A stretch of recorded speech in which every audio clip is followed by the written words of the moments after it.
Welcome again. This is the Main Course Podcast. This is your host, Marcus Childs.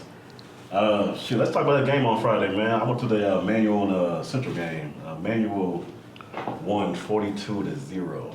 Wow. Man, I ain't gonna lie, man. Jerry Trainer, man, he scored 4 touchdowns, 136 yards, I believe. My son goes to Manual. He's a junior. He's a lineman. So that's why you know. Yeah. Right. Like he's the inside. I got my oldest at Manual. He plays football. Then my second oldest goes to Central. He runs track. So you don't. Okay. I ain't in between. I'm on Manual. Nah, man, you can't be on. You gotta. Did you play high school football? Right. You gotta be a fan of both, man. So I was a DN. I was a DN. That's right. Then I tore my ACL my junior year. Man, it's always some kind of injury story. Man, I was better than LeBron. So the son go to Manual must be your favorite son. Must be your favorite son go to Manual. That's my favorite son. I love him all, man. I love like Dion, he got the rings.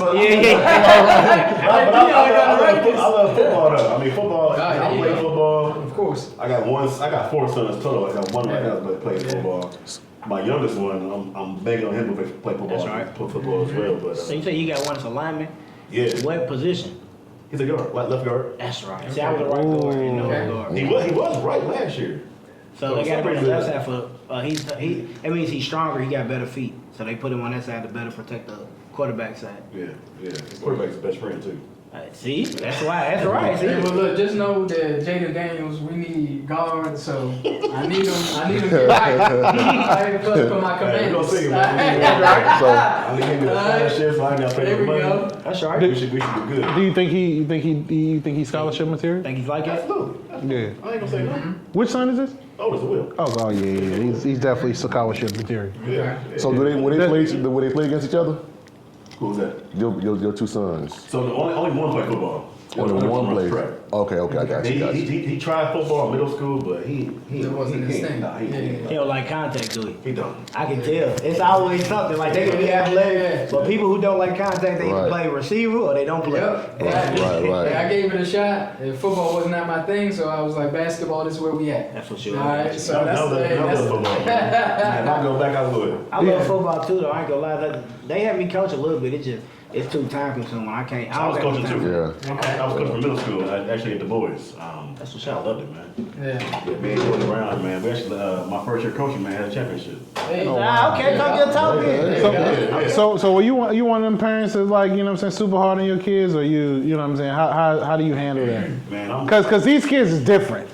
You know what I'm saying? Like I remember when I played high school football, the stuff that my coach would say to us, he not only would he get him fired today, he'd be in jail. You know what I'm saying? Like I physically, I'm not even gonna put that out there, but my best friend was the center. I physically remember him, like seeing him do something physical that could have landed him in prison. To one of the police. So I ain't that far. Yeah. I ain't that far, but I'm definitely, when I was coaching, man, I was definitely hard. Like, I coach defense. You gotta have it. They gotta have it hard to get out. Yeah. I mean, I was that coach, like, they don't get not one more yard. Yeah. So you're not like LeVar Ball, like, you know. No. I ain't that crazy. So how do you handle it, like when you run into, because sometimes you run into players where you got to flat out hurt their feelings, like man, you might want to try basketball.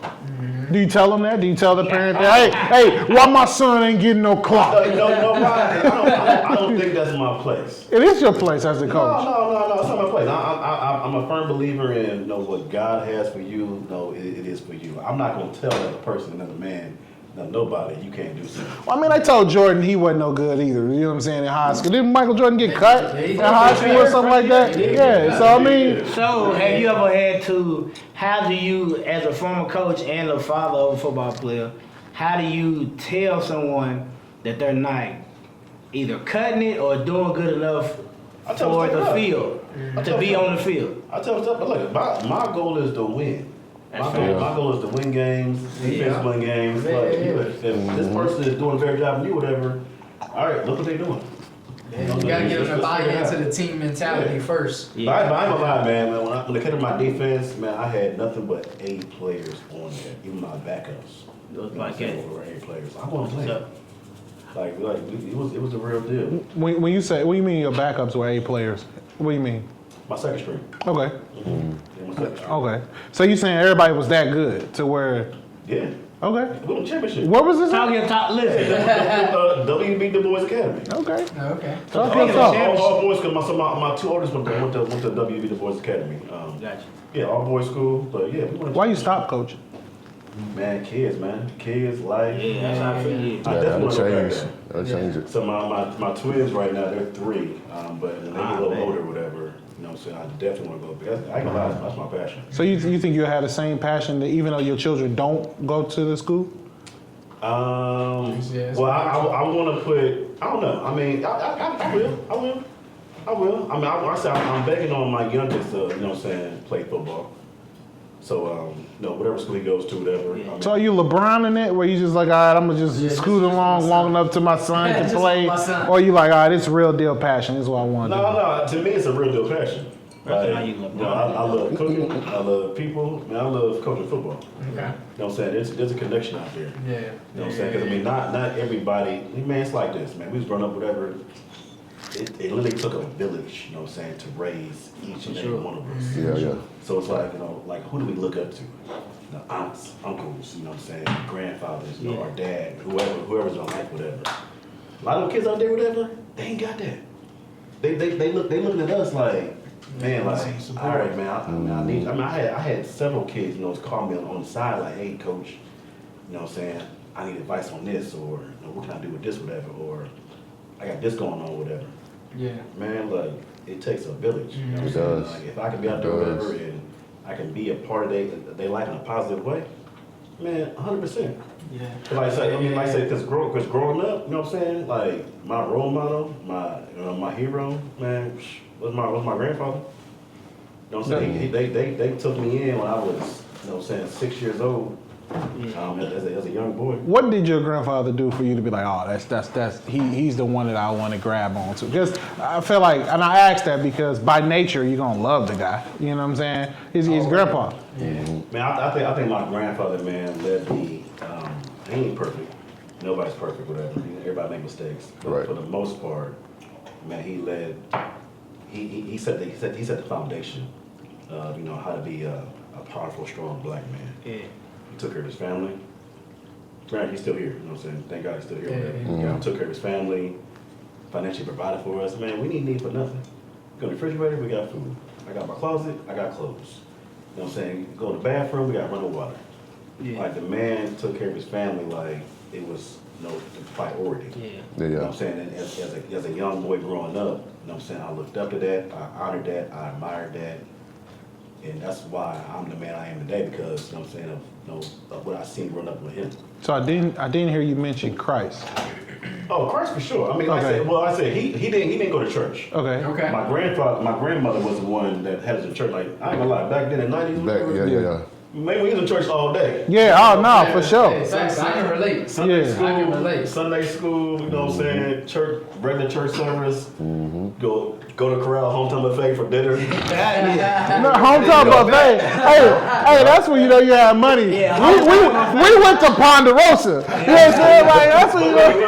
Hey, back then, you know what I'm saying? It was like, what? Hometown buffet was big money. Hey, you're right. Your grandfather was providing, brother. Because he always hometown buffet. He was providing. That was a brother. must, but you had to go out to eat out the church. Yeah, was a for must. sure. But Yeah. you know what's crazy? A lot of times we didn't. Like, we used to just, like, if the church fed everybody, that's cool. Yeah. Now you gonna go Yeah. to the crib and you gonna make do. Yeah, no, for sure. I mean, because it lasted for so long. Yeah, man. Like I remember, I literally was just talking to my wife about this today. Like I remember when we used to go to church. We used to get up by 8 o'clock, get to church by 9. Man, and I'm talking you in church from 9 to 3, and don't let you have to go to second service. Yeah. You know what I'm saying? Then you in there from 5 into man. He start, don't let the pastor get in the spirit. I'm almost done, man. You've been almost done since 8:30, bro. It's 9:15. The sun be done set by the time you get out of church. Man, Sometime, bro. get there when it's dark, leave when it's dark. Exactly. All I'm gonna say is, as far as like, obviously I wasn't football related, but we did basketball. So you know what I'm saying. Yeah. So basketball in our church was a big thing. Okay. So you know we had a lot of that. You know we go to church, hit the AYS. You know, so we come back after church. come back, have a little program. What's AYS? AYS was like a youth service. Okay. You know what I'm saying? It was like a youth service, and you know, they had special programs. Yeah, you know what I'm saying? Had programs for the youth. You know, that was, you know, specially, you know, dictated for us to understand the word, and you know, we do that, and then we go and hoop. So that's what it brings for memories for myself, was a lot of that. You know, we be at a church all day long, and obviously, you know, the church would feed us. Well, if the church wasn't feeding us, grandma and granddad was feeding us. Come on, this is just coming from the biggest man in at the table. This is the second time y'all say the church feeding y'all. How many people was at y'all church? Because our church did not give out meals. My church fed us too. Hey, my church fed us. No, after church you was not getting the meal, bro. Breakfast? Breakfast is crazy. We ain't had no breakfast, I ain't say no breakfast. No, we didn't have breakfast. After Sunday school? Where you went to Southeast? My church was Yo! It was what? Original Glorious Apostolic Church in Lyria, Ohio. All them names. Oh, they got yeah, it says St. Baptist Original Apostolic Church of the Holy Spirit But I think West. though, we Mahogany. there all day. All day. You know what I'm saying? All day. Sunday school. And our pastor, she's still there till 30 years later, whatever. She's still there. That's lit. Long with She holding on. Yeah. She holding on, bro. Trust. So like our church, like, okay, so it's gonna sound funny. So I got kicked out of church twice when growing up. What you do? I'm sorry, bro. The first time we got kicked out of church, it wasn't my fault. My biological mother did something to them people, and she got us kicked out. They was like, y'all can't come back. I tried to talk to one of the people who I used to be in children's church with. He said, my mama said, I can't talk to you. Ooh. So that was that. But the second time we got kicked out, I beat up somebody's grandson. Oh, that's different. Yeah. Nah, you know how that's back when social media first kind of got started with MySpace and all that was just going. Okay. And there was a whole lot of Rah. just, you know, threatening to shoot out. Yeah. So like, hey bro, you might want to chill out. It's not that serious. Like then it just kept, and I had to handle my situation. All church hurt is not created equal. So, y'all look up to like growing up wise though. Who y'all role Yeah, models? Who y'all go to? I mean, I started off, but you know, just originally just my dad, right? So just my dad, just seeing that.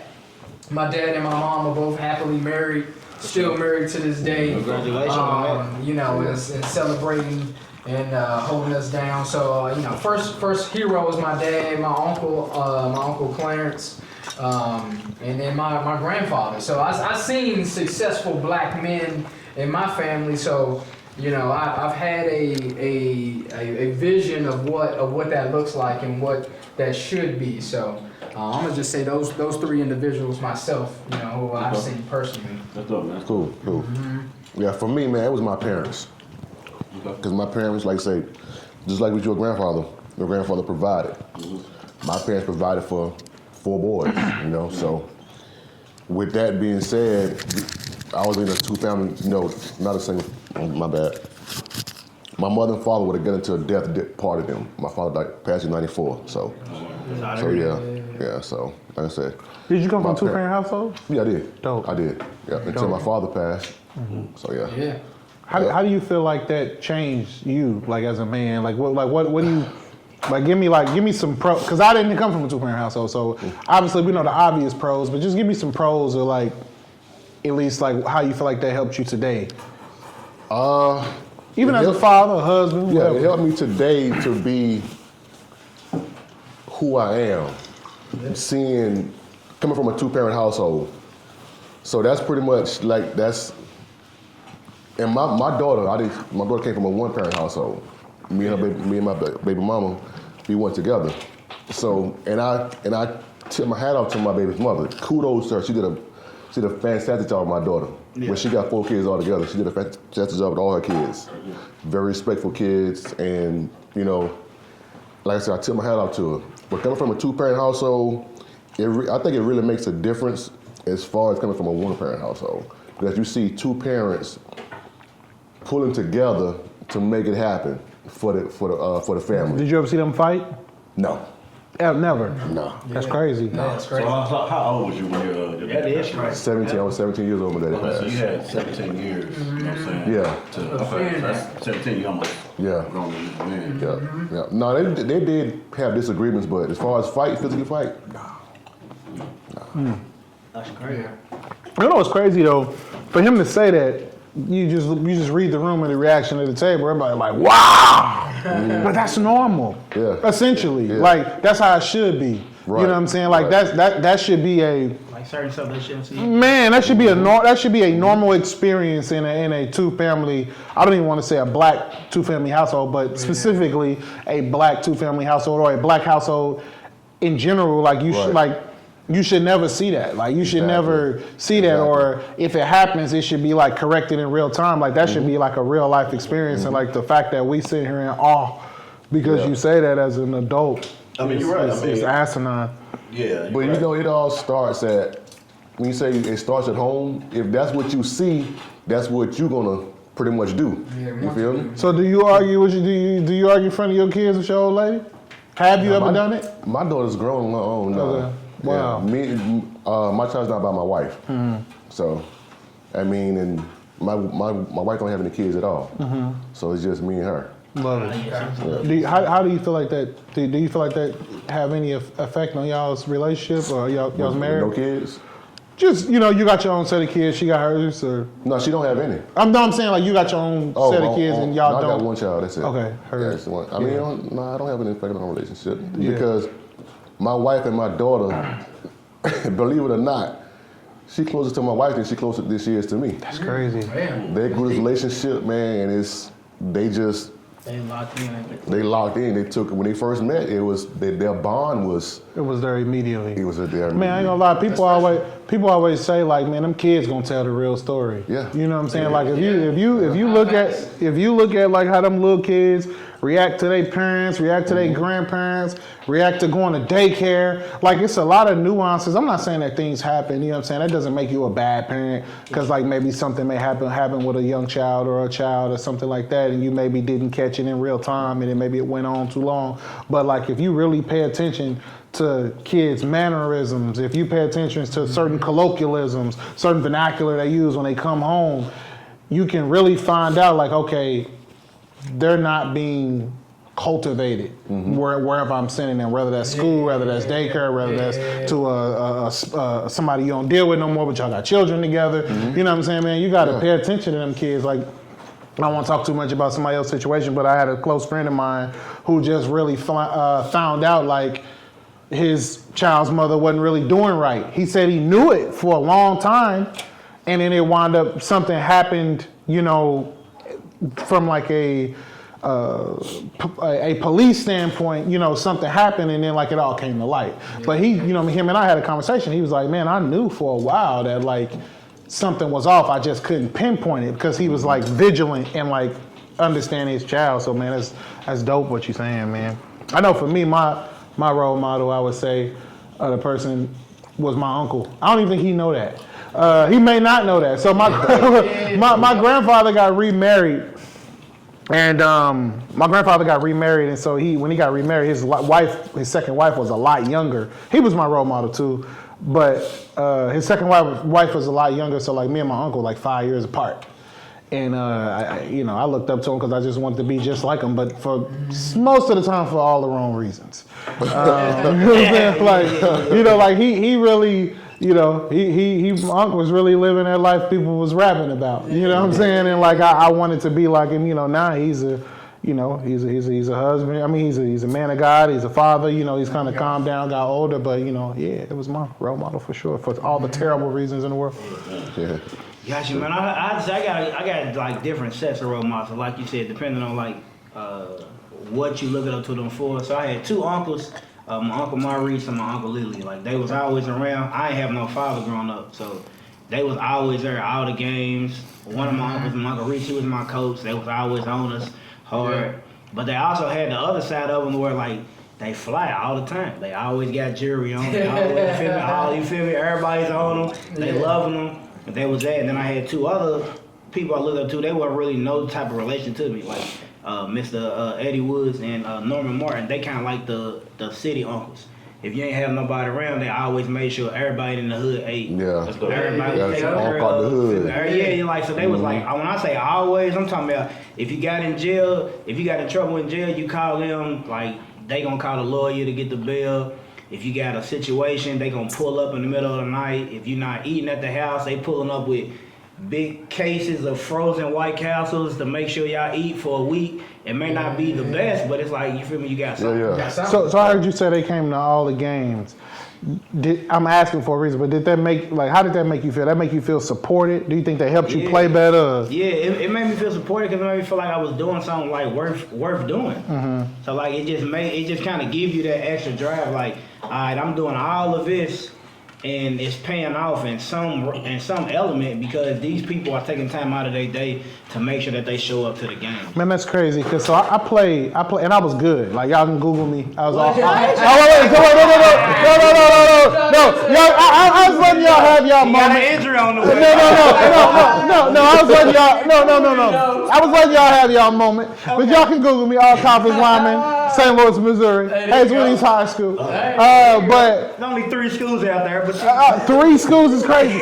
But man, my people's never. I remember my mama. I played from like maybe the 6th grade to I graduated high school. I remember my people's coming to like maybe 3 games.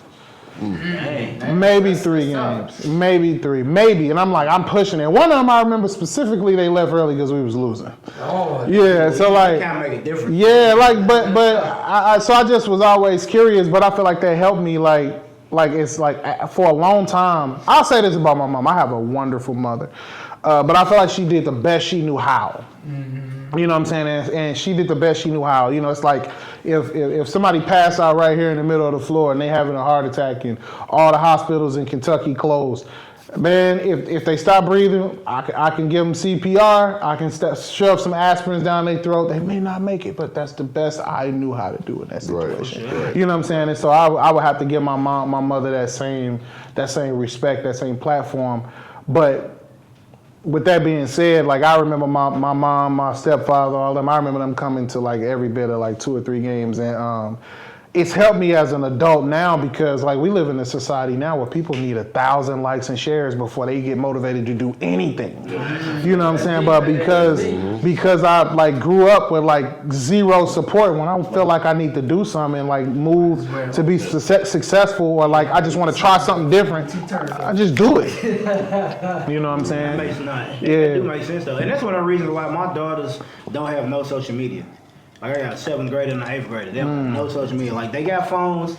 I appreciate it for sure. They have. We gotta clap it up for that one, dog. Yeah, for real. It's a lot. And we still have to have conversations consistently about why they're not ready to be exposed to the social media world. Like they have access to TikTok, right? Mm-hmm. But it's not like they're actively on it. They have stuff where they can look at viewing. Yeah, certain stuff they can send, like because we send a lot of stuff to our group chat together, like games, places to try, different places to go to when we out of town, like that type of stuff. But actually, like engaging and like making posts and posting pictures and my daughters ain't doing that. So I would imagine they have a, I don't want to say a closer relationship with probably your wife, but a different relationship because they're all women or young women and women. Was your wife good? Like that's something y'all decided together, or is something you had to be like, hey, look, we ain't doing it? I would kind of say a little bit of both, right? I kind of made the decision for them not to have it. And when I brought it to my wife, she was with it. For sure, we're not doing that. Like, it was kind of like she already had. She was thinking about it. I was thinking about it when we came together. It was like, nah, we're not doing it. Just because I kind of had already seen the effects that it had on younger people in general. Right. I see the effects of it now. On adults, facts. Yeah, so imagine like a 11, 12, 13-year-old, especially a girl who's not able to like maneuver a certain way through everything that's going on, keeping up with the fast, the Joneses, all the stuff that's going on. I just don't want them to be like a part of it or subjected to that. And my daughters are good in basketball. Like my oldest daughter's like, she's fire on the court. She's an 8th grader. She's number 15 in the state for high school girls, and she's going to 8th grade. That's what's up. But we still like social media type of stuff. We try to sector off some parts of. Do they have phones? Yeah, they got phones though, and we do sporadic checks. I pop up. We just did a pop up yesterday. I'm going through all the apps. Listen to me. I'm talking about no matter what's going on. Like I'm popping up on the. If I might bust in a room. Boom! Hey, let me see your phone. Put your hands up. Don't do nothing. Hey, that's y'all heard, but y'all know that. Put your hands up. Drop the phone. Let me see if, because I Right. want to be able, but I still make sure I let them know, look, y'all not ready for this type of stuff, and this is why. Right. Then I also say, you can look at y'all friends who have access to that. Look at how much energy and time that they put into that. It's affected them. Yeah, like It's yeah, them. like some of their friends was honor roll. They don't even call it AP no more. They call it something else. Yeah. But some of their friends who was in AP with them are no longer in that because they focus more on social media and boys and being outside. It's- All that type It's of a stuff. distraction, man. It's a Yeah, distraction. definitely. Yeah. Yeah, so I'm gonna help you out, man. Like, so my nephew, you know, my sister tried something similar like that with her kids, and you know what I'm saying, like. And I asked my nephew, I said, you know, he always, you know, he keep it honest with me. I'm Unc. He called me all the time. He keep it a bean, like, hey, man, this is what I'm doing. This is what I'm not doing. Yeah. This is what your sister knows. This is what she don't know. Yeah. Some stuff I tell her, some stuff I don't. You know, she's on a need-to-know basis, too. So, but like, one of the things he turned me on to, I said, man, how do you hide that from your mother? Because she goes through your phone. You know what he told me? He said, oh, man, when I want to just say something crazy to a girl, I send it to her on iPhone in a note, a shareable note that she could just delete it. Yeah. And y'all can sit here and type back and forth, delete the note, type back and forth. I say, man, y'all little dudes is on another level. Y'all They're like, with me right now. yeah, man. So like they, Hey, and you know what's crazy? What? My nephew do the same thing. So he be lightweight hipping me to the stuff that he do. yeah. So I run You know that what on time my it is. daughter. Say, Yeah. hey, let me check this. I'm going through the notes. I'm going through anything that's sporadic, and I hold it too. Yeah. 10 minutes. I need to make sure don't nothing extra come through. Don't nothing pop up. That way. Notification. You feel me? Straight Yeah. stuff like that. But I Yeah. feel it though, 'cause it's a lot. It's a lot that be going on. So I be knowing.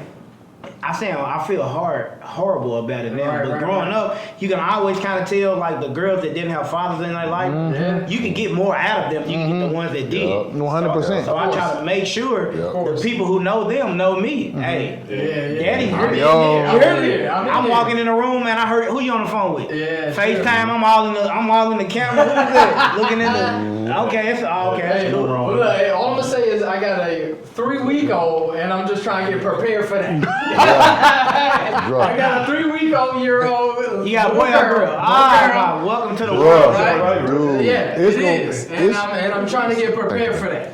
All right, so you know I'm gonna be the same way. Man, You know, just trying to be, you know, but see the thing that I want to just kind of come across is that, you know, I feel like you don't want to just come across just, I guess, so intimidating that they don't want to be honest with you sometimes. Yeah. You know what I mean? So, you know, at least obviously she's just 3 weeks old, but Yeah, she she ain't got no experience, but it's just something that I want to have. So you know. that's a struggle, man. 'Cause I got Yeah. 16 and 15-year-olds. Yeah. Like, getting information from Fire. them or having Yeah. to talk whatever. at Yeah, times. right. You already know that they code switching and yeah. And raising girls is different, man. It's different than raising boys. Yeah, 100%. How old your daughter?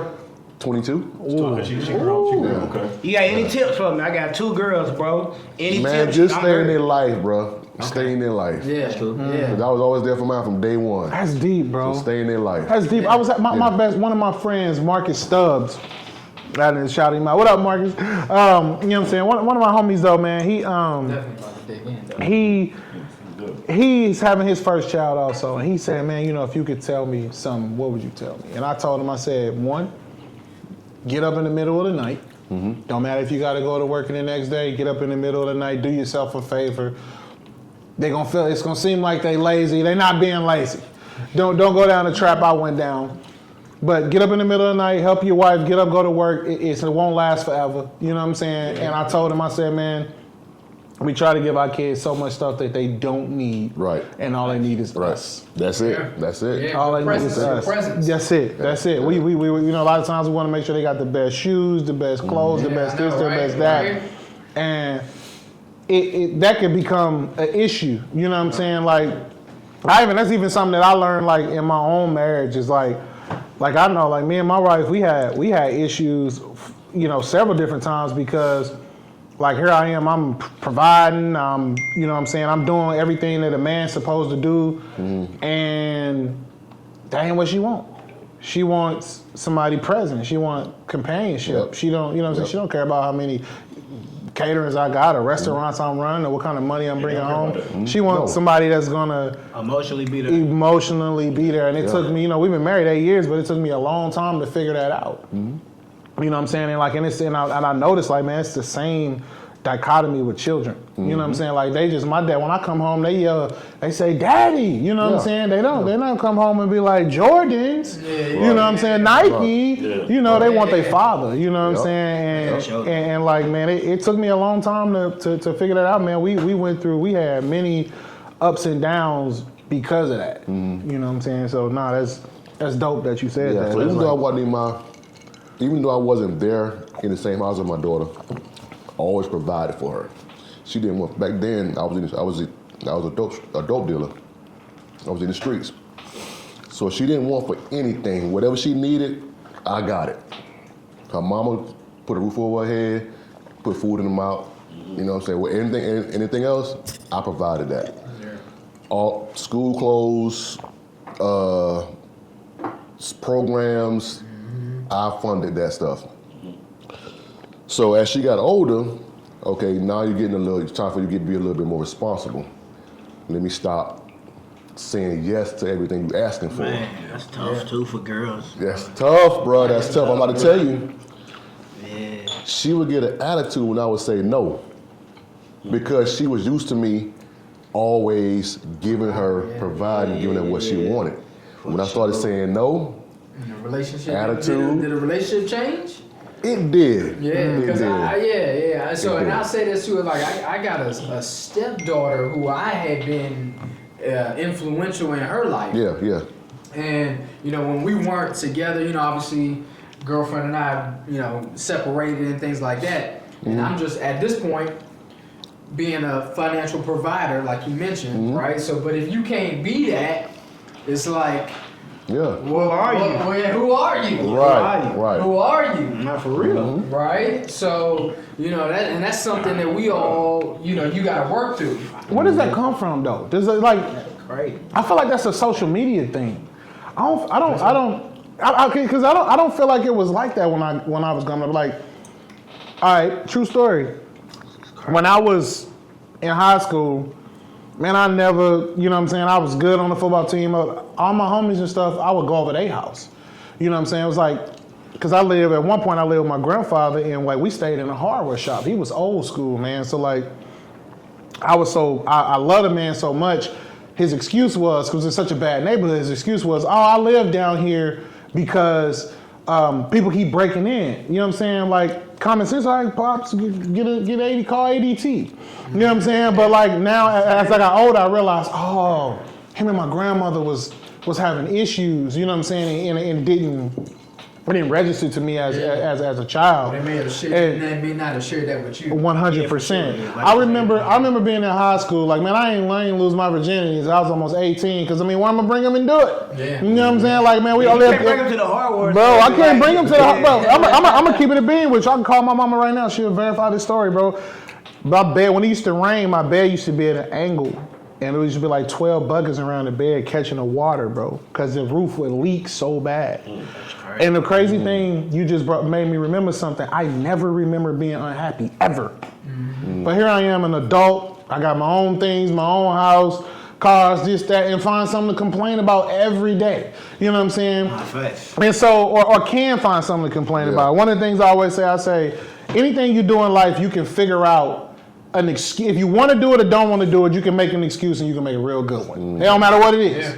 No matter what it is. And so, man, that's real. I say, where does that come from? Because I remember being younger, yeah, you know what I'm saying, you get beat up for your Jordans, you know what I'm saying, if you had them on, you know what I mean? But for the most part, everybody was just cool with just being normal. You know what I'm saying? And it's like now, it's like even you see it in the high schools, you see it in the kids, it's like, you gotta be. Everybody's rich. Yeah, everybody. It's like what he said about his daughters with Instagram. It's like they was on the honor roll, and now they worried about looking rich and being on the beach and doing this and having the latest and greatest. And it's like, where does that come from?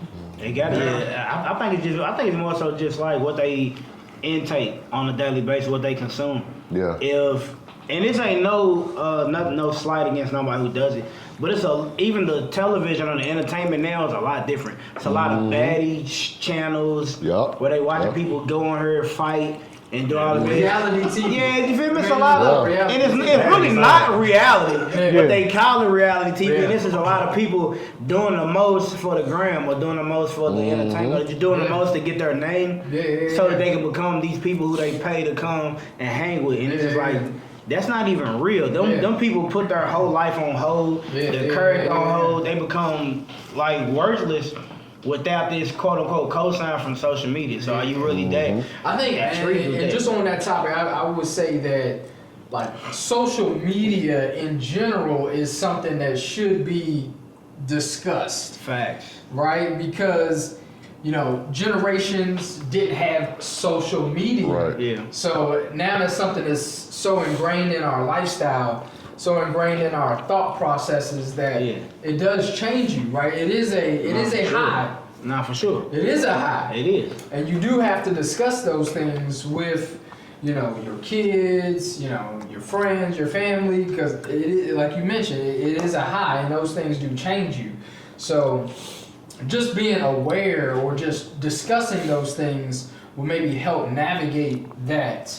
You know, when you have social media, or if you're trying to limit social media, those things are important, right? Because everybody, you know, we may not have had those social media as we were kids. We had it as we were teenagers or adults, for sure. But they have it while they're kids, right, and they got to navigate that. So you do have to educate them on the influence that it brings, the negativity, the positivity that you know social media does bring. So, and if y'all feel free to answer or not answer, you know, however intimate you want to get. But do anybody have like spouses who find that important? Social media? Yeah. I'm not even on social media. Mine's got it. But Are y'all that spouse? Anybody that spouse? I'm probably that spouse. I ain't gonna lie to you. So I'm that spouse for my business. Me too. That's what I was about to say. Right. So what I tried to do was I tried to use it for a positive effect, as like, hey, this is what I'm promoting, right? Because you can use it for a negative influence, right? So let's say we all got daughters, but they on here, you know, flexing just their bodies and just what they have. Right, but if you could use it for a positive influence, that's the reason why you have to have those conversations. Like, hey, you can use it for a positive influence, Right? Instead of just being a baddie on the ground. It can be used both ways. It can be used. Yeah, both ways. I'm a marketing director for our real estate brokerage, but I also do marketing for other companies. Yeah. So I understand the importance of being aware and being present on social media.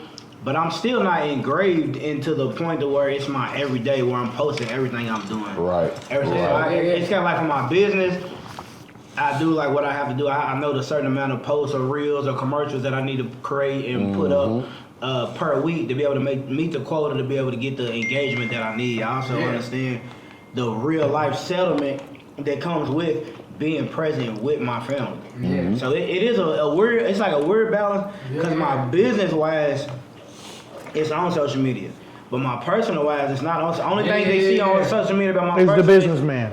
It's the businessman, or if they see the family man. Most times I'll see, I probably don't have not one picture on social media that's just me. Right. Every time you see a picture of me, it's either me and my business, or me and the business that I'm promoting, or it's me and my family. You definitely got a good digital thumbprint. I'll tell you that right now. You know what I'm saying? Like, yeah, you definitely got a good digital thumbprint. Like, because some people don't post enough. You know what I'm saying? Like, and it's like I was you was having a conversation earlier. I was like, you know, he say he's a realist. I'm like, yeah, he's a real good one. He sold me my first house. Talk to him, You know what I'm y'all. saying? Like,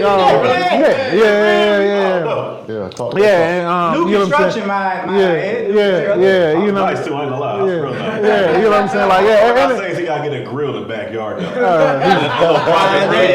yo, so I got two. Okay, now check one too. I He got. got this brand new house. A little $20 project. No, I don't. Wait a minute, wait. I don't know. You gotta get you outside kitchen, bro. I don't have. My patio. I don't have a $20 grill. I got two $20 grills. So you got a $4 grill. I got a $40 worth of grill. So let's you know what I'm saying, check your temperature. You know what I mean? But I'm only doing. I do a lot of chicken, hamburgers, and hot dogs, man. Like, and even that, I push all the coals to one side and let the rest of them I'm smoke. gonna tell another guy. I'm gonna tell No, you a good investment. it's only you say what now? I'm gonna tell you a good investment. Get you a Blackstone, bro. Grill? Get you a Blackstone. Like a Flat propane? top. Flat Flat top. top. Yeah, that one different. Get you a Blackstone, bro. That mug is different. I ain't gonna lie. Yes, to sir. you. I don't see the hype behind the Blackstone. Because you don't have one. Touche. Get one, and you will see gonna the hype find behind out. it. You He will said- find out. He said, if you know, you know. 100%. How do we balance, you know what I'm saying, work, life, kids, family, wives, Yeah. significant others? I'm gonna let y'all know after jump, just cause I'm gonna be the first one to say it. I ain't that good at it. I'm still learning. Yeah. I try to balance, but sometimes I do overstep in some areas. As far as like I try to make as much financial gain as I can. So when I'm with them, I have more opportunities to relax. Because if I'm with them and I'm over here thinking about this bill got to get paid, the mortgage got to get paid, they want new shoes, it's time for the physical. They don't think about that though. You know what I'm saying? 'Cause They don't. That's as black man, like, man, we got a heavy plate on us. Yeah. Yeah. Man. About light bill, the mortgage, Man, you know what I'm saying, listen. kids daycare, you know what I'm saying? food Car table. insurance. We gotta pay for all of it, and then I don't know about none of y'all spouses, but my wife don't really do nothing basic. So she ain't her granddaddy spoiled her whole life. So it's certain things I still have to he created a level of expectation that I'm still holding up to. Yeah. So with that, I try to make sure I show her admiration. My daughters is in the same lane, so I gotta do a better job of balancing when I'm with them, not answering my phone. I try to make a conscious effort to turn my phone over when I'm not doing business. That's If lit. I don't, and my phone rings like nonstop. I got clients calling her, these people calling her, and then I'm also an operations supervisor. So I also still have to worry about checking my phone to make sure the people at work. You got 2 jobs, dude. Yeah, I got 2 full-time jobs, And run a marketing company. and running a marketing company, and taking care of and I also that's train tough. my daughters for basketball, and I also am my wife's manager. She's a DJ, so it's a. So have you had that talk with your 2 daughters? Hey, you need more time with me, or everything good right now, or what can I adjust to make things a little bit smoother? I'm gonna say I tried to have it. My oldest daughter is like, she's a tomboy. She's like a sneakerhead.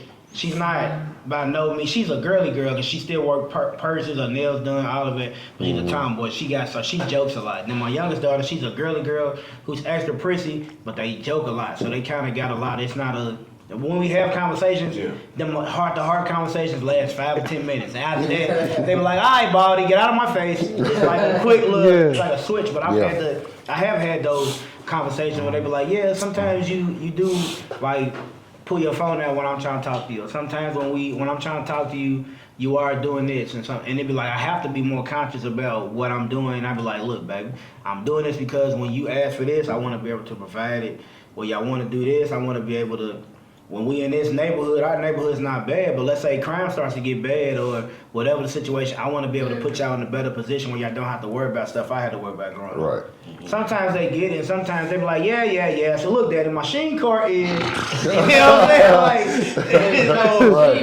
So like you said, like when your daughters are not used to wanting for nothing, they kind of understand it, but they don't really understand it. So you kind of gotta just. Like almost like taking in stride, like us as black men, we got a lot that we have to do, right? For whatever reason, they feel like we're the population or we're the race that doesn't take care of their children, even though we're the most present out of every race for their children. Yeah. So we have to always like almost overcompensate just to show that we're here, and it's like constantly having a battle between that and between like, okay, I'm also like a human. I'm also a man that I need to make sure I rest, relax. I do what makes me. And the only thing that really makes me happy is making sure my wife and my kids are smiling. If they smiling, I'm smooth. I get through the day. You been married how long now? I've been married 8 years. That's dope. I'm interested in hearing Antonio, because you got a 22-year-old daughter. About just work-life, home balance with her. How was that when she was growing up? Like I said, I wasn't in the same household as she was. So back then, like I said, I provided everything back then as far as school clothes, school supplies. I funded all that because I was a dope boy back then. I really can't touch on that too much because I wasn't in the same household as she was. Gotcha. Feel what I'm saying? Does that make sense? Yeah, for sure. That makes Yeah. sense. Yeah, so I really can't. I feel you. Yeah. I know touch on you got a that. newborn and you got your kid's under 5 right now. But go ahead. You good. So I got 6. I mean, that's just put out there. So I got 6 kids. Papa was rolling That the brother, stove. Right? He's perfect, huh? Yeah, 4 boys, 2 girls. I gotta say, twins in there though. Okay. We got to find it. Yeah, okay. That make it a little bit better. That do change the dynamic a little bit. And still 5 labor and delivery. Hey, But I would say, man. tell them how the twins got here, though, man. Nah, let me know that. But, I would say when it comes to work life, home, kids, man, I think I try to put that as priority for me personally. Just from my background, where I come from, whatever, where I want to be as a father, whatever. I try to put that as priority and make sure that I am there, whatever they got going on. You present for sure. Football season, whatever, man. Last season, I think I missed like 1 game because he had the pneumonia. The only game I missed. Track season, when my other son, make sure that I'm always there. Cause I ain't gonna lie. I mean, when I was growing up, whatever, man, I had a good family, but when it came to my life, football, track, They wasn't out there basketball, like it, huh? They wasn't out there like it. Nah, they wasn't out there. I don't think they even know my number. You know what I'm saying? Wow. Damn. Yeah. So was you not good? Or I was good. I'm thinking. So hey, check it out though. So when I was in 8th grade, Like, right flex. Let's y'all go. my pride, nigga. I'm capping. But I was the fastest 8th grader in Lorain County. Okay. What you ran? 11.2, 100-meter dash. Now he's kind of fast though. What's the Is that what- public record? It's in there somewhere. Google it. Is it? What's I think the Olympic run for that is like 10.2. what's Yeah, they're like 9 something now. Yeah. Like, yeah, ain't that bad though. so you say you was a This is back in the early 2000s, 90s, whatever. You know what I'm saying? what's the ethnicity population out there? Mostly. No, it's 60-40. I think what he said. It's 60-40. Okay. You know what I'm saying? 60-40 which way? That's all about that. Oh well, hey, the proof is in the pudding. Right. Yeah, but like I said, I mean, work, home, balance. You know what I'm saying? Us as black men, Yeah. we got a lot on our plate. Yeah, 100%. But family, everybody don't really see what's on our plate because we think, like I said, you said earlier, man, we think about bills being paid and this going on, whatever. We gotta make sure this is taken care of, whatever. Man, I got into an argument with my wife one time, and I say, hey, because everybody say no Diddy now. I say no homo. I was like, hey. I say no quote. I say no quote for about that. We got to a serious argument because it was the same thing, So I'm like, man, I ain't trying to provide. I'm providing. I'm doing this. I'm doing that. We got in an argument. I looked at my wife in the eye. I said, man, you know how easy my life would be if I had a husband. Like, whoa. You know what I'm saying? Like, Whoa. Pause. Whoa now. The point that I was making is, imagine you had somebody there paying all your bills. Hurry, get there, bro. Look. Hey, look. My wife, check 1 2. Look, check 1 2. My wife ain't never owned a used car, bro. So I'ma just put the pause right He's there. flexing a little bit. My wife ain't ain't never owned a used car, bro. Ever. All new cars? Is that what you saying? Never owned a used car, bro. Yes, right here. Wow. Yeah, you know what I'm saying? Like, you know what I mean? So, To each his own, but I would never buy a new car. huh? I Now she said ain't driving Mercedes. Now it was a Hyundai and it was a Palisade. You know what I'm saying? It was a nice SUV. She wasn't in no G-Wagon. I did. She didn't. You know what I'm saying? But But like it's a bad one though. And Yeah. you wagging like it's a. I'm just saying she wasn't on a new car like that. Okay, my fault. But yeah, you know what I'm saying? Yeah, it was, but I You did. seem I like you been kicking for a minute. So I say that to say, our job is hard, bro. And sometimes I don't feel like that they understand, but they don't understand because that ain't always what they need. So do you feel as a husband and wife, I mean husband and Husband and wife is crazy. do you No, listen. No, real talk. Do you feel as a husband, you are appreciated or undervalued, or how do you feel when it comes to that sense? No, I think what I wanted, so here's what I'll say, because that's why I asked so many curiosity questions about social media. I think what I wanted from my wife is what I was seeing on social media. You know what I'm saying? Yeah. That was the response I wanted because I was providing that lifestyle. So I was like, okay, Hey, that's social media, man. you know what I'm saying? Like, hey, it's like, hey, the girls on social media, they doing a lot of different things. You know what I'm saying? For people that's turning up like this, baby, and you know what I'm saying? This is the second day in a row, I came home, they baloney. So that's how I say that. At least she had to. Hey, well, I got a damn good wife though. I got a damn good wife though. I'm just saying, like, hey, baby, look, I ain't providing no bologna and noodle lifestyle. You feel me? And so I digress. Yeah. But I did that. Yeah, I'm just saying, don't forget. Yeah, I got a damn good wife though. Wouldn't trade her for the world, bro. I got a good one. You know what I'm saying? How you feel about that, Chris and Tony? Y'all feel like y'all appreciated more or undervalued, or they just don't see my struggle? Yeah, I mean, I'm just, in my situation, we're not married currently at the time, and that's something that we're working towards. But I definitely feel like, my girlfriend at the time, she values me and what I bring to the table, because obviously I feel like I'm a high value individual, right? So I try to bring that to the table, like, hey, Talk your talk, bro. you know what I'm saying? You got options, right? But at the end of the day, what I bring to the table is high value. So More than you know what I'm average. saying? You know what I'm saying? It's more than average. Sure. So, I definitely feel like that she definitely values me, and I try to show her that, throughout the times that we've been together and just throughout my daily actions. Obviously, I'm not perfect, so I could definitely do more. Right, so I'm gonna just look in the camera and say, yes, baby, I can do more. That's But, you know what I'm saying? But what I'm currently doing, I definitely feel as though, I do more than enough. So, and that's just kind of what I want to. Do you feel like she feels, that way, or? Yeah, no, I definitely feel that. You know what I'm saying? We've been together for, multiple years now. It's going on 4 or 5, actually 5+ years now at this time.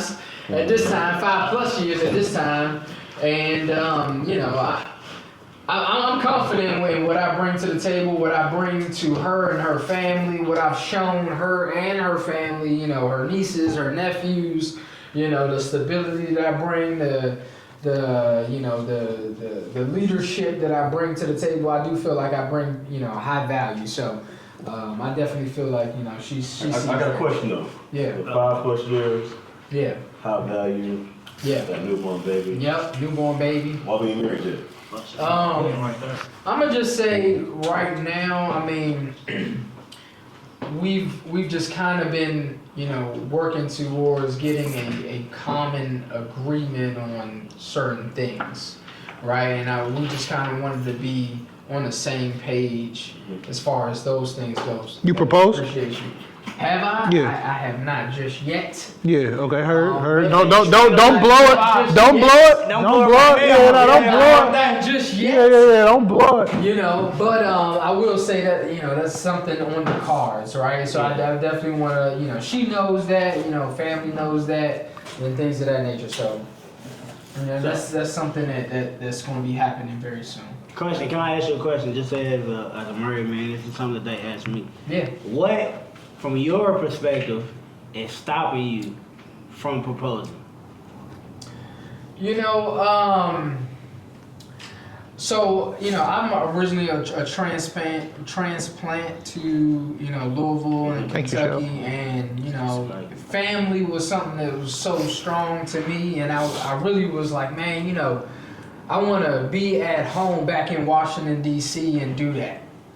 Want to be around the family, my family per se. I've spent, enough time here. I moved here from Washington D.C. You know, chasing job opportunities and things of that nature, and I wanted to, you know, get my career on the right path. And I was just like, you know, hey, I'm gonna get my career going first before I build a family and things of that nature. So, you know, I wanted to do those things first, per se. And, you know, at the end of the day, you know, you move, you know, how God is guiding you. And I wanted to be, you know, all in alignment with that. And, you know, and I would just say, I've kind of, you know, slowed that process. Like I could have jumped head first and just been like, hey, boom, we're gonna do this right now. Yeah, let's get it. Yeah. Let's get it right now, you know. But I wanted to have my family and all of that, so I was like, yeah, let's move back to DC and then we do it all together in front of the family and my family. Do you feel supported out here? You know, I'm gonna say at the end of the day, yes, right? Because you know, her family is here. Her family is here, and they've been influential and helping us throughout the time. Like, so even when we both quit our jobs, right? So we both quit our jobs and didn't have no job, right? And we moved in with her mom, right? To get ourselves together, back on our feet, right? And now we both thriving, right? Making more than a Kentucky state income, you know, for Facts. you know, a common median household. Talk your talk. That bro saying he got that You check. know what I'm saying? So Okay, you know what I'm talk saying? your So talk. now that's what it was. And it was just like, you know, because I seen my folks, my parents, and my family, and they all had it together. And I was like, man, I don't got it together. And I wanted it to be like storybook.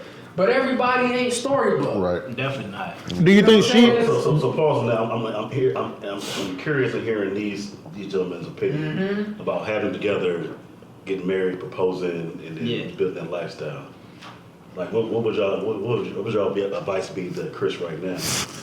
I would say you're never gonna have a perfect story, right? Facts. As long as you wake up every day and put your best foot forward, it is extremely possible for you to have a happy life going forward.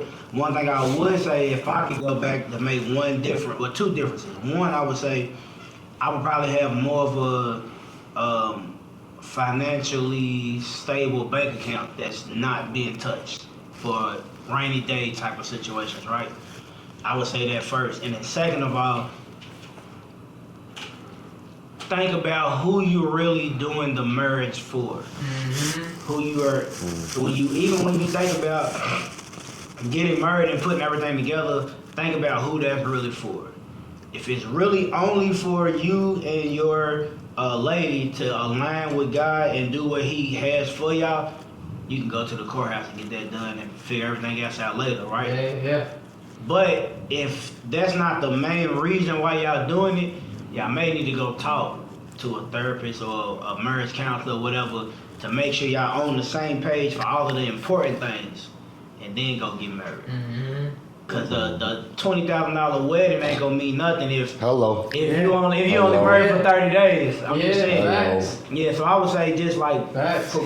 before that, I would recommend premarital counseling just so y'all can get on the same page. And then after that, you feel like God's telling you go ahead and do that, He'll provide everything else once you make that step. Yeah, I'm gonna piggyback off of him. Like, me and my wife, we knew each other before we knew each other. We went to school together, rode the same bus. So, I mean, our story is, it's crazy how we got together. We got together through passing one time. I saw her in a thrift store. We started conversating, reminiscing about memories back in the days from us going to school riding the same bus. She gave me her number.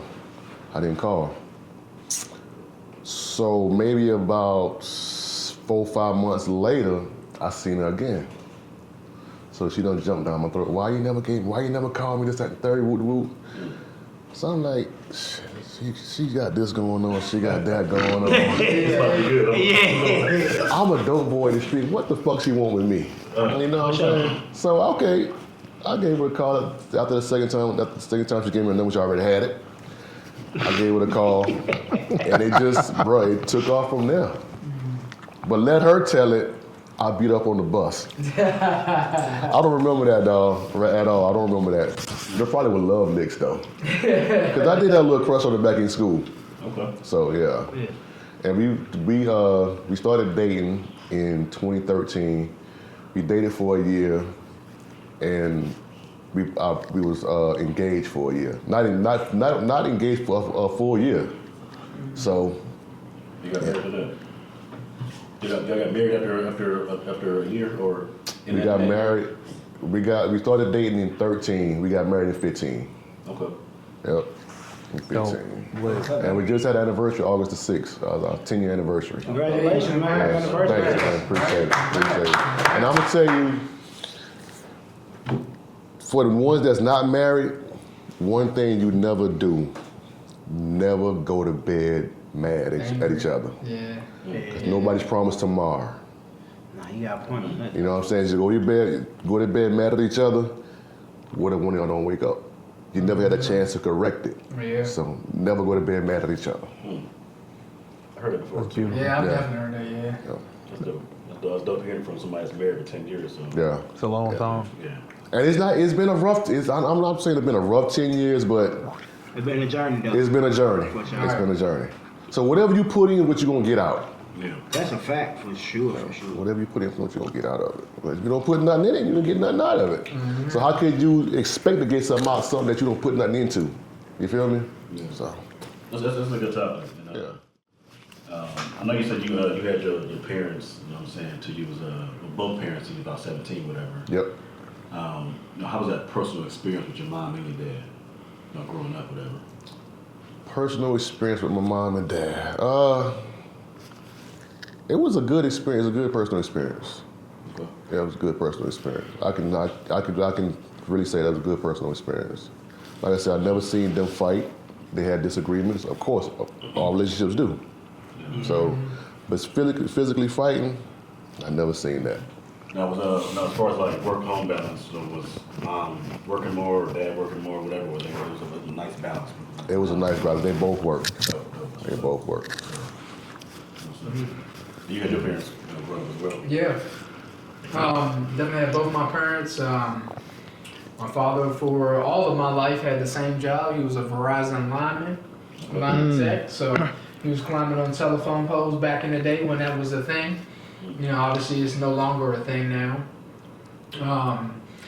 My mother was a social worker, so she put on social programs for seniors in Washington, D.C., you know, after they retired, and, you know, give them activities and things like that in the city to do.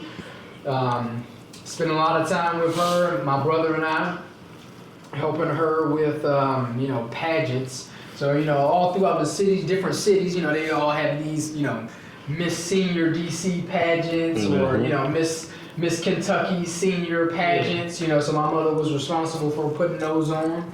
And, you know, my brother and I, we both, you know, assisted in her and you know, just top me off just a little bit. My brother and I, we both assisted her in doing those things.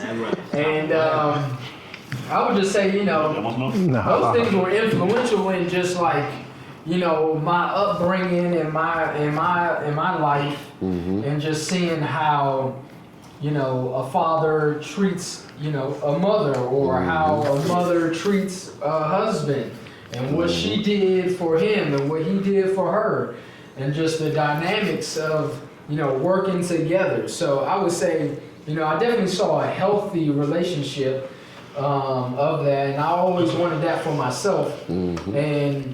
And you know, maybe, you know, in like a cryptic way, maybe that was a negative in some way, because you like always trying to find that same thing, right? Or you was always trying to recreate the same thing.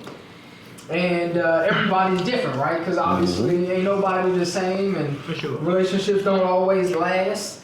And you know, and that's what makes people who relationships who last that long so special, right? Because everybody can't do it. And so, you know what I'm saying? So I think I might have taken that for granted when I was younger and growing up. Like, oh yeah, I'm just gonna get with Shorty and we're gonna be together forever. You know what I'm saying? But it ain't like that. It ain't like that. Right. It ain't like that. Right. Right? Yeah. And maybe you take for granted the work that you gotta put in and the sacrifice that you gotta put in to make it work. For sure. And, so those things. So I would say, seeing a successful marriage and seeing a successful relationship, you do see the positives, but there are sometimes you do see, you take it for granted, right? Because you just be like, oh, cool, I'm just going to get with Shorty and we're going to be together forever. You a lie. You a lie. You know what I'm saying? It ain't like that. Right. You know what I'm saying? Because you actually have to do the work, Yep. right? And Yep. when you actually, maybe some people may be religious, and maybe you might have heard the religious scripture that says faith without works is dead, right? So, you know what I'm saying? You could just be like, oh, okay, cool. I just found a Shorty, and it's gonna be cool. We're gonna do our thing, but if you don't actually put in the effort, if she don't put in the effort, it's gonna die.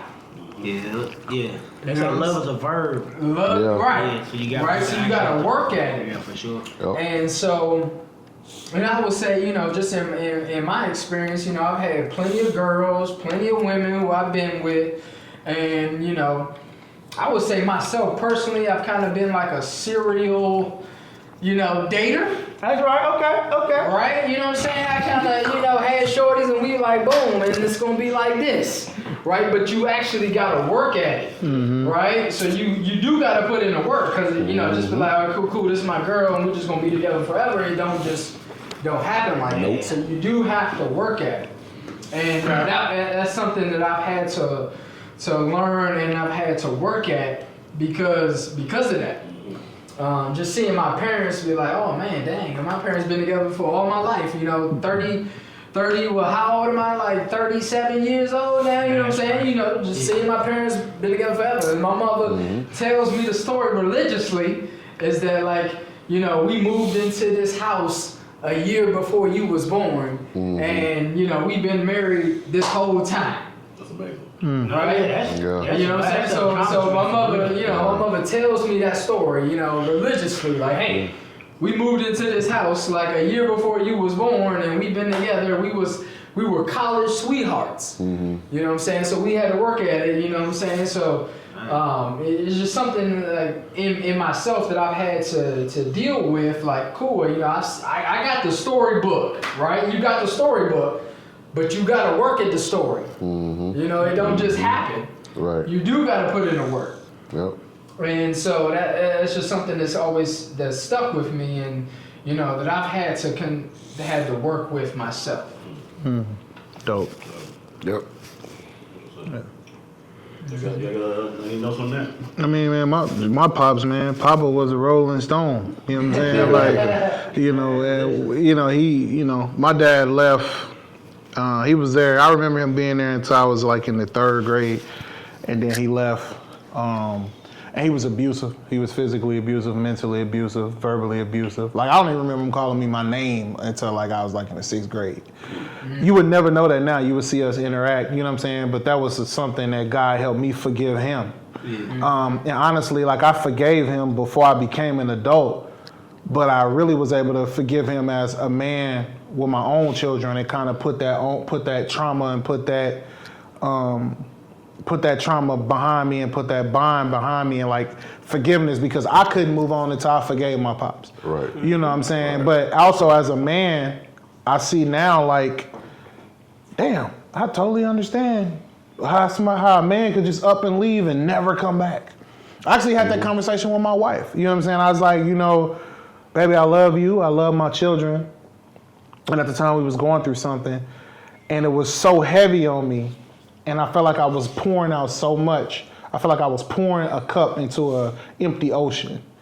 And I told her, I said, I was angry with my father for a very long time, but as an adult now, I see how somebody could just leave and never return. You know what I'm saying? No matter how much you love your kids, how much you love your spouse, because it's so heavy on the man and on the black man at that. You know what I'm saying? Then you put in these social these social norms and social expectations that society puts on black men, and it completely shapes what you think you know. You know what I'm saying? So I didn't see a 2-parent household. I had a stepfather. Shout out to him. He was, my mom met him when I was like in the, I think 6th grade or 7th grade or something. He's an amazing guy. Love him to death. But I really didn't come from that. You know what I'm saying? But the older I got, the easier it was to forgive my father, because I see how easy it is, how life could get the best of you. You just say, okay, I'm out. How's your relationship now with your father? Wonderful. Yeah, wonderful. Yeah, but it's easier. I'm sorry. So y'all repaired broken wounds. It was a lot of forgiveness on my part. That was nothing I went to. I'll say this, man. Like, it was nothing I ever went to counseling for. Nobody helped me through, man. Nobody could help me through that but Christ, bro. Right. I was so angry at that man for a very long time. You know what I'm saying? Like, angry with him for a very long time. You know what I'm saying? Like, because you leave. A father leaves. It's like if you just walked out of your kids right now, it would be very hard for them to feel like it wasn't because of them. Yeah. You know what I'm saying? It would be very hard for them to be like, to not associate themselves with that absence. You know what I'm saying? So like, I thought it was me. I'm like, dang, granted my dad got, I think, I lost count how many of it. But it was like, my pops got other kids, but I thought, thought it was me. I thought it was the one, thought it was me. So did he ever apologize for walking out with you guys? No. Never. Nah, never. That's why I said, man, it was a spiritual thing. So you had to just basically. Oh God, man, you can't. I couldn't, because what you do is you start to have the same. You start to have the same emotion that you have like when somebody do you wrong. Like we all black men. I would hope to think nobody's still in the streets. But we all black men. We didn't all have street-like experiences. You know what I'm saying? I'm not no street guy, but I was raised in the streets, far from a street dude. I seen street dudes, I ain't one of them. You know what I'm saying? But we all had that experience where somebody might do something to us, and we like, okay, when I get home, man, I'm finna piss on this dude. Like, you know what I'm saying? I'm finna make sure that everybody know my name. I'm finna make sure when my money long, I'm stunting. You know what I'm saying? So I started to have that same experience or relationship with my dad. Is like, when I get on, I'm gonna show this nigga he should have never left. You know what I'm saying? And it's like, bro, but what you do is you find yourself just angry all the time, and you motivated for the wrong reasons all the time, and you can't think clearly all the time. It's the reason why I was explaining to somebody the other day, like, it's a reason why when you go in certain neighborhoods, it's quiet. And you go in certain neighborhoods, it's loud, it's gunshots, it's Popeyes, it's, liquor stores, it's fiends, it's cluckers, it's geeks, everywhere. You know what I'm saying? It's like, and then you go to other neighborhoods, you can literally hear this crumb hit the table. Right. And that's because in silence is when you think the clearest. Silence when you can make rational decisions. Silence is when you can create. You know what I'm saying? And sometimes, bro, you gotta allow God to put you in this position to where you can go through that season of isolation and move forward. Because if you don't, you're gonna be surrounded around the noise. You know what I'm saying? Like, and there's my dad used to, the one thing he did teach me is, God gave you 2 ears and 1 mouth. Listen twice as much as you talk. You know what I'm saying? Sometimes you gotta be quiet, bro, and hear what God trying to tell you. So that was just some forgiveness I had to figure out. I appreciate that, because as you talking, I'm thinking about my personal experience. My mom, honestly. I ain't gonna lie, man. I don't think I forgive her. You know what I'm saying? I told y'all earlier, my grandparents raised me. But how we got there was basically my mom. She had 4 kids at the time. Whoever couldn't take care of us. You know what I'm saying? So she did the right thing. You know what I'm saying, by sending me and my sister, you know what I'm saying, to my grandmother. But I remember that day. You know what I'm saying? I was 6 years old in the Greyhound bus station. He said, "You just going for a summer break. You'll be right back." Man, he was gone.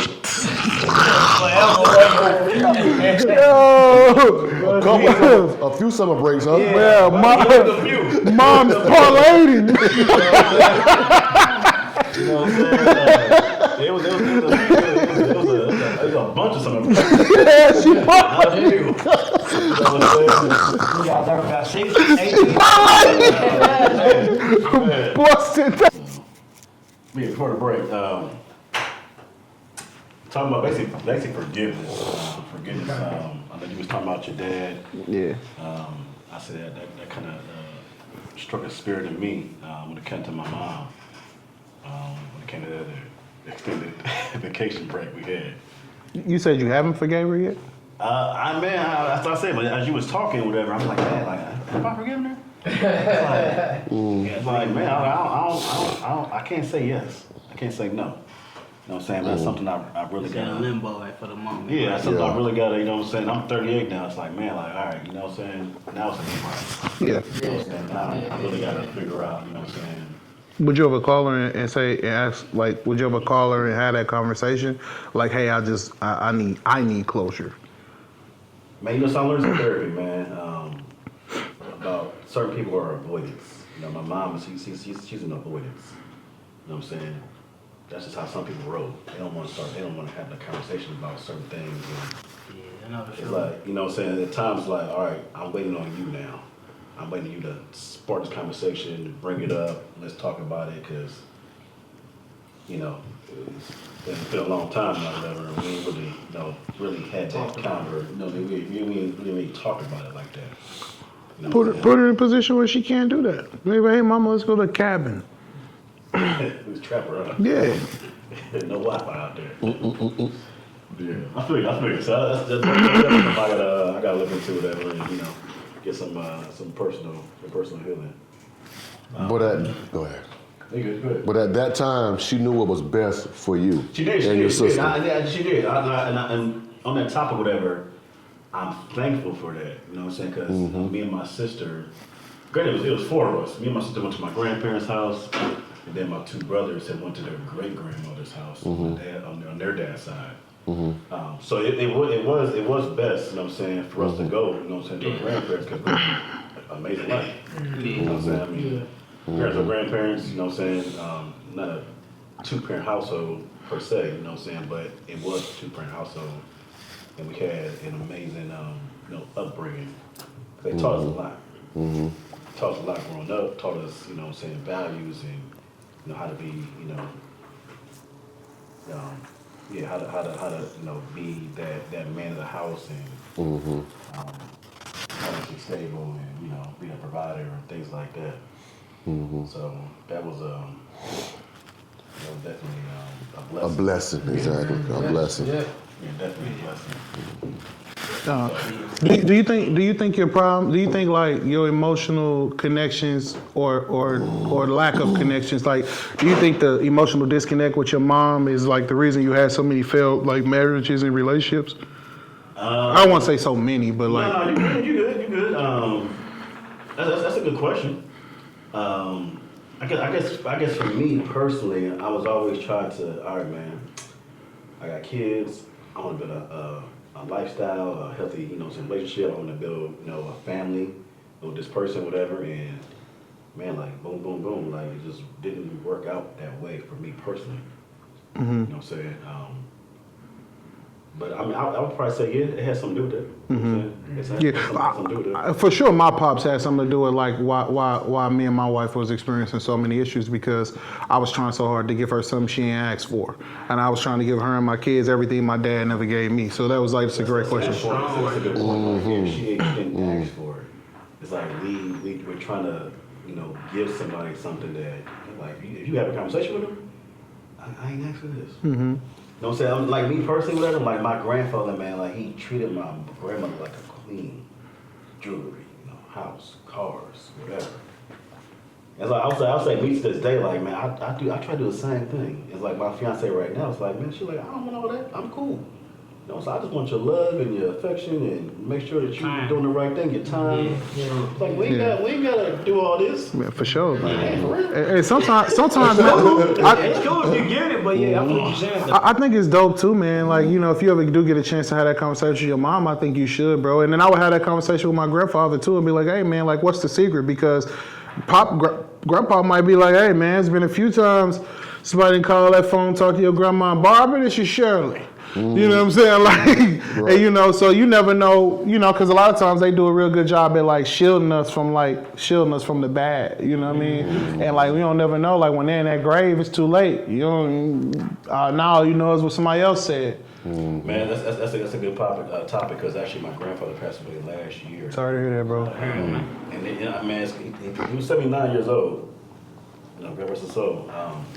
But there was topics and questions I never asked him because I was just, you know what I'm saying? Yeah. For one, didn't know the answer. Yeah, Or don't for two, know the answer. or for two, just, you know what I'm saying? Kind of scared to ask him those questions, man. Like, once they're gone, they're gone. What was the questions? Yeah. So this, If you want to share. No, you're good. So this was my grandfather on my dad's side. My dad passed away when I was 2 years old, whatever. And my grandfather, he was actually in prison for a good 14, 15 years, you know what I'm saying, of my life. Your grandfather. Yeah, my dad's a growing up. What do you do? That's one of the questions I wanted to ask him. You know what I'm saying? Like, what did you, I heard stories, you know what I'm saying? I heard, you know what I'm saying, rumors. But I didn't really hear from the horse's mouth. You know what I'm saying? I heard, you know what I'm saying, this person said this person said this, whatever. You know what I'm saying? But I really didn't ask him directly, hey, what really happened? You know what I'm saying? Like, what happened? But you hear he did. Yeah. He tried to get No, I'm just asking. We're trying to figure out. Yeah, what you hear he did? He was in the streets. He was in Okay, the cool. streets. That's cool. Say You know less. what I'm saying? But I Yeah. said, I didn't ask him directly, you know what I'm saying? Okay. What really, I mean, he spent 15 years in prison, so it's like, it had to be something.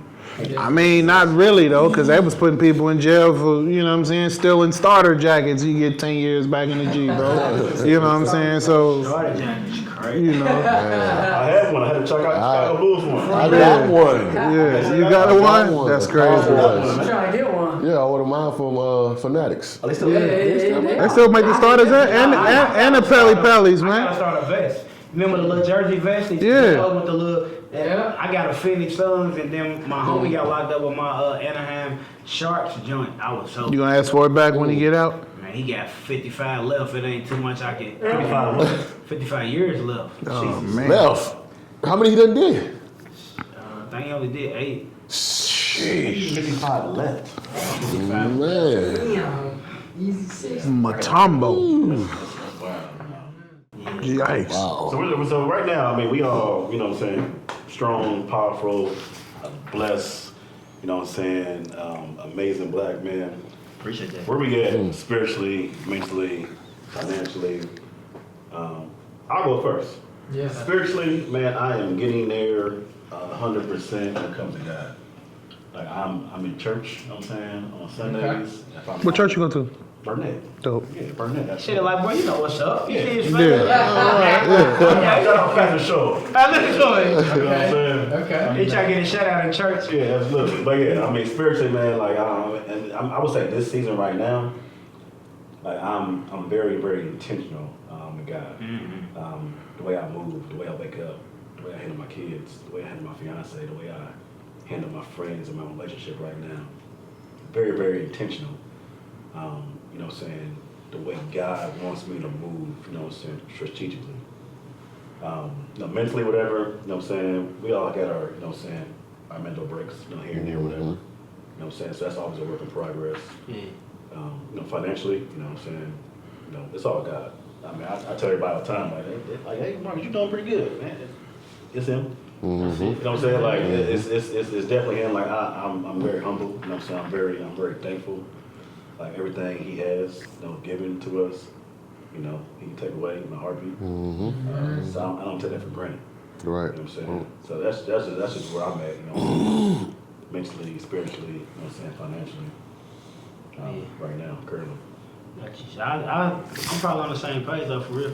Spiritually, I feel like I'm a lot better this year than I've been in other years. I try to make sure I keep them, you know, at the head of my life. I make sure my daughters and my family pray every day. I try to make sure I build my personal relationship. I can say over the last 4 to 5 years, I've been more relationship driven with Christ versus my like religion versus that. Yeah. I mean, that's deep. Yeah, so I kind of feel like I build more with him as an individual. But I still go to church. I still take my friends. It's more intentional about the relationship part of it, and not so like doing things because it's what I was told to do. Versus I don't do things because I don't feel like God would like me to do certain things. Emotionally, I feel like I'm a lot better too. Like growing up, you know, as black men, they don't do you don't cry, you don't do therapy, you don't do this, you don't do that. But as you get older, you start to understand that to become more complete, you have to acknowledge your emotions and be able to control them or they'll control you. So that's good. Physically, I feel like I'm doing better. I ain't where I should be at. Obviously, I'm still fat. But, you know, like, I'm still, you know, I'm losing weight. I'm getting in a better position. I'm down like 22 right now, so I try to keep it together. Appreciate it, man. For sure. And then, you know, financially, I feel like I'm a lot better too. Like you said, it's all God. People be, you know, asking like, man, it seems like it's all easy for you. Like, it ain't easy for me. It's just like God be blessing what I touch. So I ain't gonna turn it down when it come back my way. I just make sure that whenever my cup overflowed out, you feel me? I pour Help the next man. Yeah, so it just kind of seems like the more he give me, the more I'm able to give somebody else. But other than that, man, I feel like my life kind of amazing right now. I ain't gonna lie to you. I don't really got no complaints. I mean, I lose people. You know, that's kind of a part of life. Growing up in the streets, you kind of realize like people ain't gonna be here for every season of your life. So so I kind of make the best of the time with people while they here. But for the most part, I just try to make the best out of my 24 hours and just pray that I'm creating an impact in somebody's life. Dope. That's what's up, man. Slick. And me, spiritually, man, I don't go to church as much as I should, and I know I need to go to church more often. Yeah. But I got a personal relationship with God. And like, I'm gonna pick it back off you. Personal relationship with God is, you feel like you, as an individual, you get a little closer to Him as far as versus going to a church, having someone preach the gospel to try to make you get closer to Him. So that's where I'm at spiritually. Emotionally, my emotional life is, I haven't experienced a lot of emotions growing up as far as in the household per se. So, I mean, emotionally, I think I'm pretty good where I'm at. Yeah. Financially, I mean, I don't worry about how my bills will get paid. Yeah. I don't worry about how I'm gonna put food on my table. So I'm not financially where I wanna be, but I'm financially stable to where I don't have to worry about anything. Gotcha. Yeah, so For sure. that's pretty much my rundown. Yeah, I mean, I'm gonna say for myself, I'm in a season of being in a different season from where I was as a kid, right? So as a child, I was going to church religiously, you know, all day, every day with the family and friends. You know, we was ingrained in the church. You know, grandparents were deacons, deaconess, parents were deacons, deaconess. You know, whole family was in the church. Everybody in the church knew my family, right? So when I moved away and I like started to like pursue my own like professional goals here, like specifically moving away, like I moved away from Washington, D.C. by myself, right? So I came here to pursue my professional goals, and I'm originally a Seventh-day Adventist. So essentially a lot different from most other individuals, you know, go to church on Saturday, you know, don't eat what we call like unclean meat, so not eating pork, shrimp, things of that nature, right? So I'm just living like a different life, right? So I've always been like, you know, people always like looked at me like different. Like, why you do this something different? Like, why you doing different, right? So there was a point in my life where I felt ashamed being different. Yeah, for sure. I got you on that. You know what I'm saying? Like just being different, right? So you had to like, so there was a strength in coming out and saying like, hey, I'm not like everyone else. There's a strength in like saying like, hey, this is what I believe in. This is me. And so, like right now, obviously here in Kentucky, I've been, you know, going hard for my professional career, and I haven't been going to church. Because obviously all the jobs that I've had have been having me work on Saturdays, so I haven't been going to church. So I've had to like try to continue to develop my own personal relationship, like us all. We've talked about like, and that's what I've kind of like leaned on is that, you know, you gotta have a personal relationship with God or whoever you believe in, right? Instead of it being more religious based, because religion can divide Facts. You know what I'm saying? Religion can divide you. Religion can separate you. Religion can create, those kind of differences between individuals. So it's about the personal relationship that you do have, with God or with whoever you call your creator, or those things. So I would say, me personally, I'm in a season where the personal relationship is what's most important to me, and trying to get my girlfriend currently, who isn't as religious or isn't as spiritual, and we're trying to do it together, right? So for the fact, like, we're just trying to pray together. Right, so you gotta start somewhere. Right. Right, you gotta start somewhere. Sure. Somewhere could just be just praying together. Yeah. Right, that could be just that. And that's a good start. And that's a good start. Great start. Right, so that's the most important start, is just praying together. Right, just, hey, we're gonna come together. Let's pray about us. Let's pray about what we want. Let's pray about our future. Let's pray about what we have coming together. Right, so now we got a little baby now, right? So we want to start praying together about our family, right? Our unison, what we have going together, what we have coming, in the future. So for me, it's just developing those things so we have a habit, right? Forming a habit.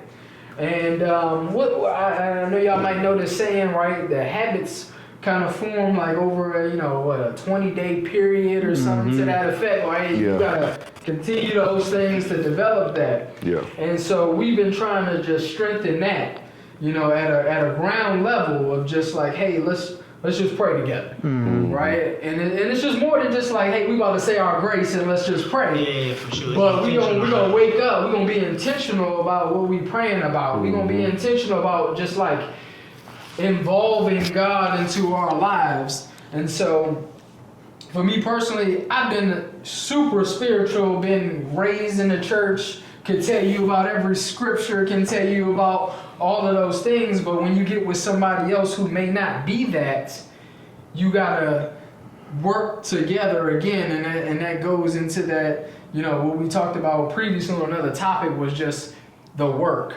right? Faith without works is dead. So you gotta do those things together. And so that's just kind of where we are. And so obviously I would love for us to have a church home where we going to church, consistently every weekend, and we doing those things. But right now, what I feel like is super important for us is to develop a relationship together where we're involving God into our lives. And so that's just kind of where we are in our journey. And I feel like that's super important right now for us. That's dope, bro. Right. I think, what I'm saying, I think it's going to come from you. You know what I'm saying? Because we, as men, bro, we really the head. You know what I'm saying? Everything. Yeah, no, and it ain't even, like the Bible talk about the givers without repentance. Like, that basically means you got to give regardless, whether you use it for God's will or not. Like, it's people that can rap. They ain't rapping about, you feel me? They can make music. They ain't always making music that's uplifting to Christ. You know what I'm saying? But I would just say, like, man, that's going to come from you. You know what I'm saying? Like, the Bible talk about the triple braided cord not easily broken. It'll be you, your spouse, and God. You know what I'm saying? And it's like, once she see you serious, she gonna continue to be serious. You know what I'm saying? It's like, but you gotta just stick with it, because it can get fatiguing sometimes. You know what I'm saying? It's like trying to constantly pull something that won't move. The Bible talk about like, you know what I'm saying, when it talk about like you gotta be equally yoked. You know what I'm saying? Like, you know what I'm saying? What that means, like what a yoke was back in the day of an oxen was, imagine this table had two heads in it, it had two holes in it. Me and Marcus stick his head over there, I stick my head over here, and we get locked in.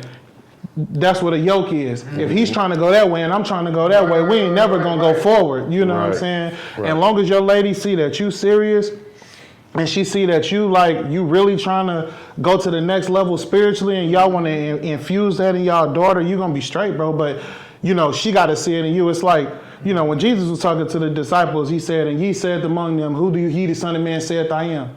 He was asking them what they thought. What do y'all see about me? When I'm standing here, tell me what y'all see about me. You know what I'm saying? Because a lot of times we be like, oh man, you know, don't, I ain't worried about nobody, you know, only God can judge me, man. That's not in the Bible. Tupac said that. Right. You know what I'm saying? Right. Like, you know what I'm saying? Like that's not in the Bible. No, you can't. God only knows more people that's gonna judge you than God. You know what I'm saying? I mean, than somebody else. So, bro, she gonna see that from you, man. And that's gonna be like super dope. But you know, I feel like for me, like, emotionally, I'm good. Physically, got a long way to go. Mentally, I feel like I'm in a good place because I'm learning like the importance of silence, and I'm learning like the importance of clearing your mind and the importance of like not clouding your mind with everything. Like, you know what I'm saying? If we really, you know, it's like I'm really like at this point in my life trying to like really believe what the Word of God says. Like, if God said, if I feed the birds in the sky, like what not more would I do for you? So it's like, man, a lot of stuff that we worry about, it never happens, bro. Yeah. Think of the last 15 things it was just tearing you up. You were so worried about it. Did it happen? Right. You know what I'm saying? And like, so it's like, we know that subconsciously, but in real time it's hard. You know what I'm saying? And it's like, I know as far as like spiritually, I try to go harder and harder and harder and like slow life down sometimes, because when Jesus prophesied about the days of Noah, like we really in the days of Noah, bro. We really, like you hear it for so long, like, oh man, we in the last days. Like I've been hearing that for the last 20 years. What y'all mean we in the last days? Right. But when you like really start stirring that scripture, and when he talked about, he said basically, you know, I'm paraphrasing, basically Christ was like, hey, it's gonna be like the days of Noah. Like, well, what was going on in the days of Noah? It was a lot of lust, it was a lot of fornication, it was a lot of murder, it was a lot of this, it was a lot of that, man. If you don't, it was a lot of, you know what I'm saying, you know, a lot of, don't let me get too deep, but you know, a lot of fallen technology. You seeing people saying aliens just popping up and this, that, and that in the ground, and up is down, and we can't get to the firmament, but this is, man, bro, we don't have as much time as we think we got. Right. We don't have as much time as we think we got, until like Marcus's point. He's like, man, I still got stuff I want to ask my grandfather. I think you said something earlier about like, hey, don't go to sleep if, you know what I'm saying, if it ain't right, because it ain't no guarantee you're going to wake up that next day, you know, and like when you start realizing like, hey, bro, we really don't have as much time as we think we got, and if the Bible to be true, it's time to like live right and do better, bro, get our life right, because I tell people like this, let's say the Bible like Jack and the Beanstalk, Jesus is Jack and the Beanstalk, it never happened. Okay, when I die, what do I got to lose? But what if it's true though? You know what I'm saying? So that's feel like that's where I'm at spiritually. I just realized like, bro, we really in our last days, and everything in the Bible is happening right before our eyes, bro. Like even like, you know, like even when they talk about Mystery Babylon and stuff like that, like it get deep, but I digress. You know what I'm saying? It's you know what I'm saying? It's time to get there, man. If you know God didn't put something on you and you know you're supposed to do better, you know you got kids looking up to you, you got people looking up to you. You know you might get up every day and do something you know you need to stop doing it, bro. You know what I'm saying, man? Give it to God. Just pray. Just talk to him. He up there. Give it to God, man. Man, it's been a dope conversation, man. I appreciate every one of y'all tapping in, being here, sharing the space, you know what I'm saying, with us. So that does wrap up, you know what I'm saying, the second episode of Main Course. Appreciate y'all being here with us again. Until next time. Love, sir. Hey, that was, hey, Shay.